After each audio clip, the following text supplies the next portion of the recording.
नमस्कार दोस्तों, आज हम कक्षा चौथी में पाठ नंबर 6 जो कि एक कविता है जिसका नाम है नाव बनाओ नाव बनाओ। तो आज हम इस कविता को पढ़ेंगे। सबसे पहले अगर आप इस चैनल पे नए हो तो आप इस चैनल को सब्सक्राइब कर सकते हैं इस तरह की नई नई वीडियो के लिए। तो अभी हम सबसे पहले इस कविता को सुर और लय के साथ हम गाएंगे। तो चलो बच्चों, इस कविता को गाते हैं और आपको मेरे साथ दोहराना है। नाव बनाओ भैया मेरे जल्दी आओ, वहाँ देखो पानी आया है, घिर घिर कर बादल छाया है, सात समुंदर भर लाया है, तुम रस का सा घर भर लाओ, भैया मेरे जल्दी आओ। नाव बनाओ भैया मेरे जल्दी आओ। पानी सचमुच खूब पड़ेगा, लंबी चौड़ी गली भरेगा, लाकर घर में नदी धरेगा, ऐसे में तुम भी लहराओ, भैया मेरे जल्दी आओ। गुल्लक भारी अपनी खोलो, हल्की मेरी नहीं टटोलो, ऐसे नए नए हीरो लो, फिर बाजार लपक तुम लाओ, भैया मेरे जल्दी आओ। ले आओ कागज चमकीला, लाल हरा या नीला पीला, रंग बिरंगा खूब रंगीला, कैंची चुटकी हाथ चलाओ, भैया मेरे जल्दी आओ। छप छप कर कूड़े से अड़ती, बूंदों लहरों लड़ती बढ़ती, सबकी आंखों चढ़ती खड़ती, नाव तेरा मुझको हर्षाओ, भैया मेरे जल्दी आओ। क्या कहते मेरे क्या बस का, क्या तो फिर यह किसके बस का, खोट सभी है बस आलस का, आलस छोड़ो सब कर पाओ, भैया मेरे जल्दी आओ।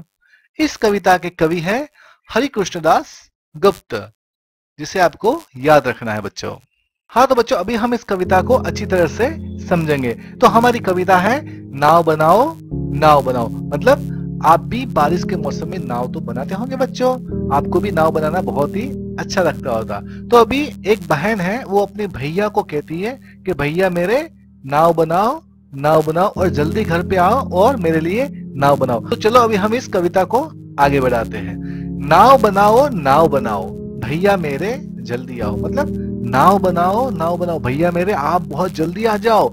वह देखो पानी आया है, उसने बोला वह देखो पानी आया है, घिर घिर कर बादल छाया है, सात समुंदर भर लाया है। मतलब वो अपने भाई को बोलती है, भाई वो देखो पानी आया। मतलब पानी का मतलब क्या होता है कि भाई बारिश आई है, ठीक है, तो बारिश से क्या आएगा, पानी आएगा। और देखो ऊपर में बादल छाया है, सात समुंदर भर लाया है। मतलब उसके भैया को वो अपनी जो बहन है वो कह रही है कि भैया वो देखो इतना सारा पानी आया है, तुम रस का सागर भर लाओ, भैया मेरे जल्दी आओ। मतलब तुम रस का सागर भर लाओ, भैया मेरे जल्दी आओ।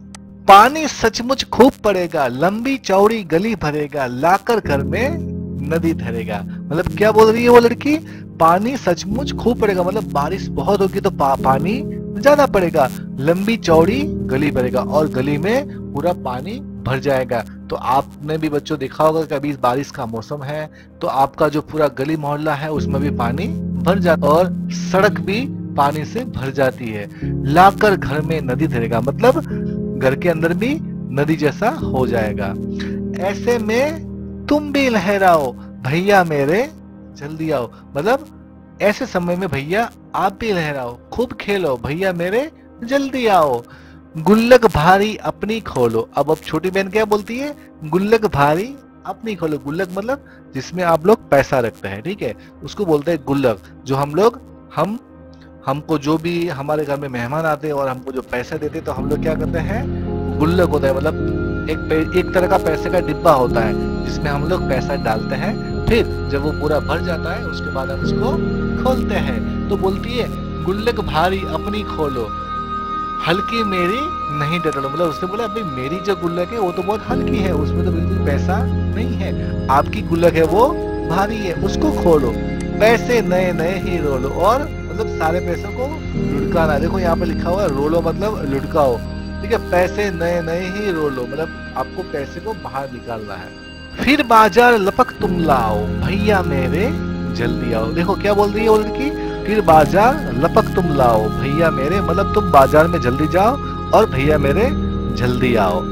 ले आओ कागज चमकीला, अभी नाव बनाने के लिए क्या चाहिए, कागज चाहिए। तो बोले कि आप एक कागज भी ले आना, लाल हरा या नीला पीला, मतलब कोई भी कलर का आप ले आना, या लाल या नीला या पीला, रंग बिरंगा खूब रंगीला, और बहुत सारे उसमें रंग हो, मतलब बहुत खूब रंगीला आपको कागज का टुकड़ा लेके आना है। कैंची चुटकी हाथ चलाओ, भैया मेरे जल्दी आओ। कैंची चुटकी हाथ चलाओ, मतलब कैंची चलाओ, हाथ चलाओ और भैया मेरे जल्दी आओ। बारिश आई है, पानी आया है, तो मुझे उसमें नाव को तैराना है, तो भैया मेरे जल्दी आओ और जल्दी जल्दी से एक कागज और कैंची लेके आओ। छप छप कर कूड़े से अड़ती, बूंदो लहरों लड़ती बढ़ती, मतलब छप छप कर कूड़े से अड़ती, मतलब ये जो छप छप कर कर कूड़े से अड़ती, बूंदो लहरों लड़ती बढ़ती, मतलब बूंदो और लहरों लड़ती बढ़ती, वो आपस में एक दूसरे से लड़ती बढ़ती है। सबकी आंखों चढ़ती गढ़ती, और सबकी जो आंखें वो किसी की चढ़ती है और किसी की गढ़ती है। नाव तैरा मुझको हर्षाओ, मतलब नाव तैरा कर इस तरह के पानी में आप नाव तैराओ, जल्दी जल्दी से नाव बनाओ और नाव को तैराओ और भैया मुझे खुश करो, मतलब हर्षाओ मतलब मुझे खुश करो, और भैया मेरे जल्दी आओ। क्या कहते, मेरे क्या बस का, क्यों, तब फिर यह किसके बस का, खोट सभी है बस आलस का।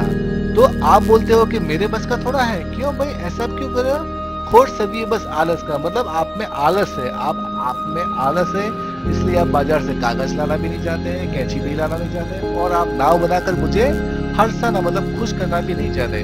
तो मतलब आप में आलस कूट कूट कर भरी है।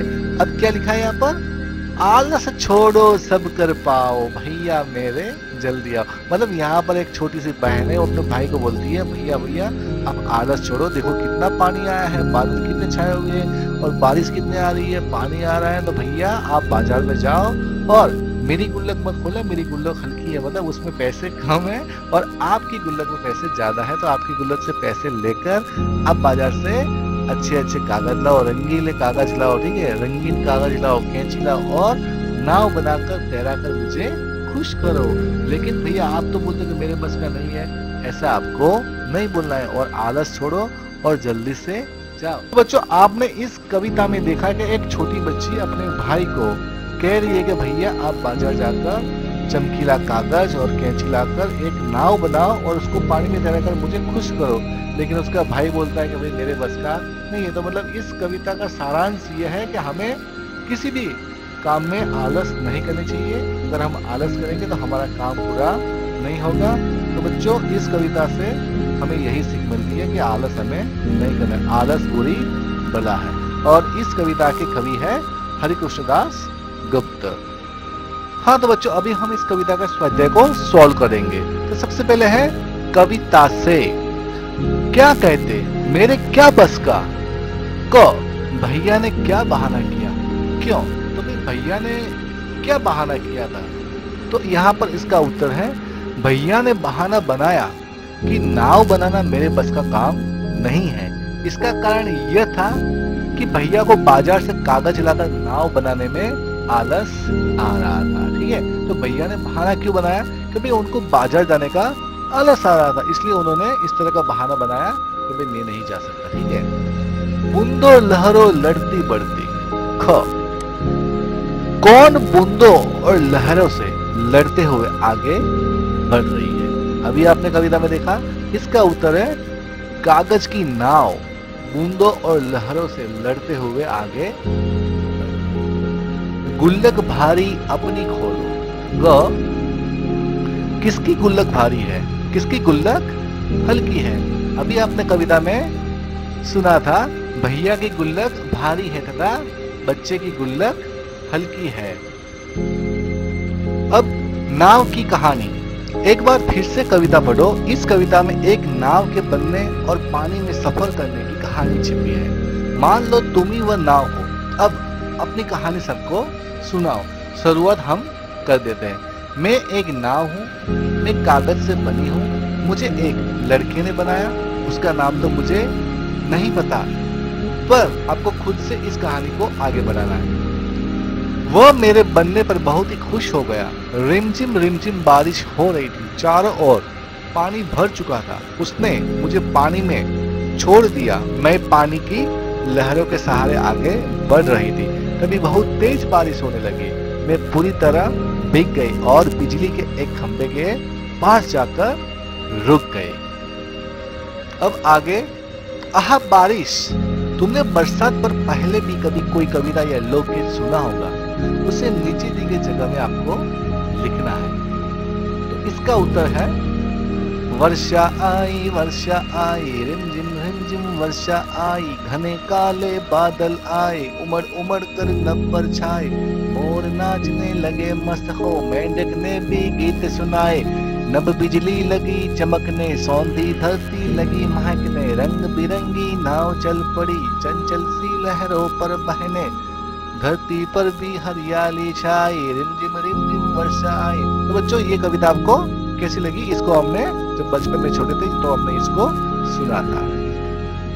इस कविता को पढ़ते समय तुम्हारे मन में कई चित्र आए होंगे, उनके बारे में बताओ या उनका चित्र आपको यहाँ पर बनाना है। तो भाई इसका उत्तर है, इस कविता को पढ़ते समय हमारे मन में कागज की नाव, बरसात के दिन तथा बचपन में खेल कूद के चित्र आते हैं। भाई इस कविता को जब भी हम पढ़ते हैं तो हमें हमारा बचपन याद आता है, और हमारे बचपन में हमने जो कागज की नैया बनाई थी, नाव बनाई थी, वो भी हमें याद आता है, और बारिश के मौसम में हमने रेत के घर बनाए थे, वो भी हमें याद आता है। सचमुच पानी सचमुच खूब पड़ेगा। सचमुच का इस्तेमाल करते हुए तुम भी दो वाक्य बनाओ। मतलब आपको ये सचमुच शब्द है, ये शब्द का उपयोग करके आपको दो वाक्य बनाना है। तो सबसे पहला वाक्य है, सचमुच बादल घिर आए हैं। दूसरा, ख सचमुच पानी जमकर बरसा। अब यहाँ पर 7 समुद्र घिर घिर कर बादल छाया है, 7 समुद्र भर लाया है। तो क आपको पता करना है, पता करो 7 समुद्र कौन कौन से होंगे जिनसे बादल पानी भरकर लाया है।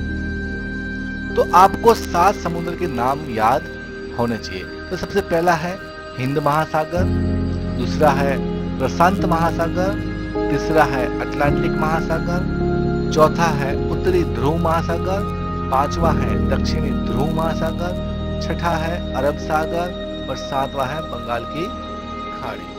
ख क्या सचमुच बारिश के बादल समुद्र से पानी लाते हैं? वे इतना सारा पानी कैसे लाते होंगे? आपस में बातचीत करके आपको पता करना है। तुम इस काम में बड़ों की या किताबों की मदद भी ले सकते हो। तो बच्चों, आपको ये समझ में आना चाहिए कि भाई बारिश समुद्र से पानी कैसे लाता है। आपको लगता है कि भाई बादल तो ऊपर होते हैं और समुद्र का पानी तो नीचे होता है, तो वो पानी कैसे उठा दोगे? तो ये एक प्रक्रिया है, ये एक प्रोसेस है। तो बच्चों, इसको बोलते हैं इवापोरेशन। तो क्या होता है, गर्मी के दिनों में पानी गर्म होता है, ठीक है, समुद्र का पानी गर्म होता है। तो उस समंदर का पानी गर्म होने के बाद उसकी भाप बनती है, ठीक है, भाप बनकर वो ऊपर जाती है और उसके बादल बनते हैं, और वो बादल उस भाप को आगे ले जाते हैं, और जहां आगे ठंडा मौसम आता है तो वो क्या हो जाता है, जो भाप होती है वो ठंडी हो जाती है, तो वो पानी नीचे गिरने लगता है। तो इस तरह से बादल बारिश लाता है। तो उसका उत्तर मैं यहाँ पर आपको बताता हूँ। हाँ, बारिश के बाद सचमुच समंदर से पानी लाते हैं। सूरज की गर्मी से समुद्र का पानी भाप बनकर आकाश में चला जाता है। वहाँ इकट्ठी हुई भाप धीरे धीरे ठंडी होकर पानी की बूंदों की शक्ल ले लेती है, और वही बूंदे बादल का रूप लेकर पानी बरसाने लगती है। तो बच्चों, आपको समझ में आ गया होगा कि भाई बादल समंदर से पानी कैसे लेते हैं और वो वापस हमें कैसे देते हैं। तरह तरह की नावें। तुम कागज से कितनी तरह की नाव बना सकते हो? बनाकर कक्षा में दिखाओ। उनमें से किसी एक के बारे में लिखकर बताओ कि तुमने वह कैसे बनाई। तो बच्चों, आपको इस प्रश्नों में आपको एक कागज की नाव बनानी है, और नाव बनाकर अपने दोस्तों को आपकी नाव को दिखाना है, और उनको सिखाना भी है कि आपने उस नाव को किस तरह से बनाया है, ताकि वो भी नाव बनाकर आपके साथ खेल सके। आई बरसात। क बरसात के दिनों में अक्सर घरों के दरवाजे और खिड़कियों से पानी की बौछार आ जाती है। कभी कभी छत से पानी टपकता है, सीलन भी आ जाती है। ऐसी स्थितियों से निपटने के लिए तुम्हारे घर में क्या क्या किया जाता है। भाई बारिश का मौसम आता है तो आपको पता है कि चाहे पक्का मकान हो या कच्चा मकान हो, पानी तो कहीं से भी आ जाता है। अगर खिड़की आपकी खुली है तो पानी की बौछार भी आ जाती है। और कभी कभी ज्यादा बारिश होने से क्या हो जाता है, हमारे घर में पक्का घर हो तो भी उसमें सीलन हो जाती है। तो भाई इसका उत्तर है, जब हमारे घर के दरवाजे और खिड़कियों से पानी की बौछार आती है तब हम सारे दरवाजे खिड़कियां बंद कर लेते हैं। जब छत से पानी टपकता है, प्लास्टिक बिछा दिया जाता है, बाद में टपकने वाली या सीलन वाली जगह की मरम्मत कराई जाती है। तो मतलब इस तरह से हम अपने घर को मेंटेन करते हैं। ख, बारिश के मौसम में गलियों और सड़कों पर भी पानी भर जाता है। तुम्हारे मोहल्ले और घर के आसपास बारिश आने पर क्या क्या होता है बताओ। तो भाई इसका उत्तर है, हमारे मोहल्ले और घर के आसपास बाहर जाने पर सारी गलियां पानी से भर जाती है। थोड़ी देर में पानी सीवर में बह जाता है, लेकिन जब तक सीवर में नहीं बहता तब तक तो वहां पर छोटा सा तालाब जैसा बन जाता है जिसमें हम लोग खेलते हैं। ठीक है।